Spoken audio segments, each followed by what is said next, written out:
Hello, 18. Ako, grabe. 7 years na ang SB19. Pero ikaw, 7 years na rin bang loyal sa bias mo? Or baka naman yearly, may identity crisis sa fandom life mo.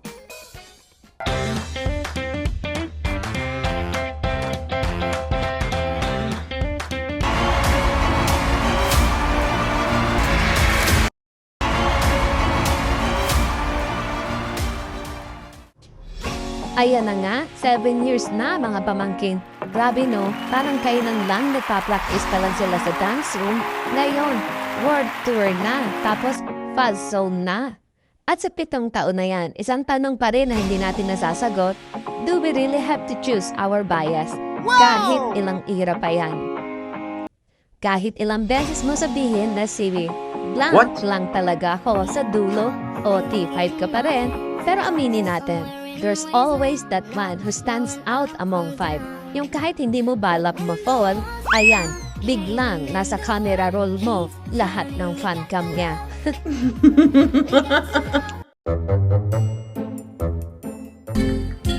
Ang hirap talagang pumili, no? Yung isa lang dapat ang bias mo, pero bakit 5 ang pinadala sa'yo ng universe? Let's be honest, 18, mahirap talagang pumili ng bias sa SB19.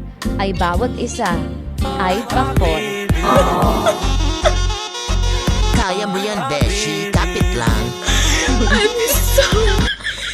Pero teka, para sa mga bagong recruit na 18, quick lesson muna tayo. Ano nga ba ang bias?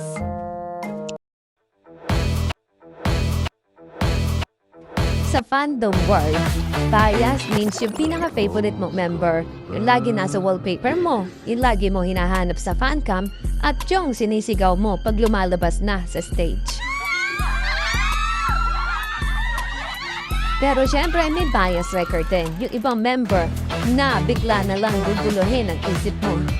Bigla kang hihilahin sa isang ngiti lang, o pakita ng muscle, wala na lahat ang loyalty mo kay bias. Oh, no! Sabi nila, choose wisely. Paano kung wala talagang wise choice? Kasi lahat sila gusto mo. Pero, in fairness, kahit anong dedulo at bias war sa isip mo, at the end of the day, 18 ka and you love them equally kahit may konting favoritism sa tabi. Ang tanong ng bayan, sino ang bias mo ngayon? Wait, wag ka muna sumagot. Baka bukas, iba na naman. Oh, wow! How can we choose just one kung bawat SB19 member may sariling bias resume? Ang masasabi ko lang, ang pagiging 18 ay parang teleserye. May kilig, may betrayal, may pa-plot twist. At syempre, may bias wrecker arc. Hinihila ka. Noong una mong nakita si Pablo, super loyal ka. Sabi mo, leader lang, sapat na. Ay tapos, Estel, akala mo harmless lang kasi puro tawa. Pero nung nag-vocals at nag-hair flip, goodbye loyalty, hello new obsession. Kay Diyos naman tayo. Yung tipong sabi mo, hindi ko type, bad boy vibe. Pero nung nagpakita ng muscles sa world tour, biglang, Lord, huwag na akong mag-deny. Justine, once baby boy, now bias wrecker with vengeance. Yung tipong ngiti pa lang, napapaisip ka kung loyal ka pa ba sa bias mo. Oh my God! Ngayon, siya na yung dahilan ng emotional damage ng buong fandom. At syempre, si Ken. He's not just your bias, he's your main source of stress and delulo problems. Pag numite, kinikilig ka. Pag tahimik, kinakabahan ka. Pag nagsalita, tapos na. Goodbye world. 18! Ken Energy, bias mo sa umaga, siya na rin ang bias wrecker mo sa gabi. To be honest, Pablo, the leader, is not just leading the group, he's leading our emotions. Pag tumingin niyan diretso sa camera, Lana, by productivity na for the day. Iba ang tingin ni Pablo. Tagos hanggang kaluluwa. Nakos Josh, pag ngumiti, instant bias, wrecker alert. Bias material. The duality says it all. Napaka-confident pa niyan at full of swag. Ken, the silent killer of hearts. Mysterious, charismatic, and effortlessly good. Bias Material 101. At pag mumiti si Ken, game over. Bias, shift detected. Still, syempre, main vocal, main dancer, main comedian. Pag nasa stage, diva. Energy niya, unlimited. At ang mata, pamatay. Huwag kang tititig kay Stel, baka malusaw ka. Oh my God! At syempre, ang ating bunso, si Justine. Heartthrob, sweet pero savage, at kapag mumiti siya sa camera. Sabog, bias switch activated. So tell me, saan ka lulugar? Paano hindi ka malilito? Lima silang may sariling charm. Kaya ayan, sa fandom, bias problem is realer than real life. Kapag may bagong performance, nagkakagulo na ang puso nyo. Parang bias Hunger Games agad. Bakit lahat sila ang pogi? Sino ba talaga ang gusto mo? And let's not forget the Delulo moments. Yung nag-eye contact lang sa camera, akala mo meant to be na kayo? Or pag nag-wave sa crowd, sasabihin mo, ako yung kinawayan niya. Ay, ang lakas ng tama, ano? Hoy, gising. At syempre may magsasabi dyan, di mo naman kailangan pumili ng bias. They're all good naman Ay true, 100% agree. Pero 18, aminin na natin, kahit gaano mo sila lahat mahal, may isa talagang biglang nagpa-heart attack sa'yo one day. We love them all. Pero admit it, there's always one who stands out. And one who keeps wrecking your peace. Eto, real talk lang. Alam mo yung mga nagsasabi ng I love them all equally. Okay, sige, same. Pero, real talk time. Love them all? Yes. Equally, plastic a girl. Charis?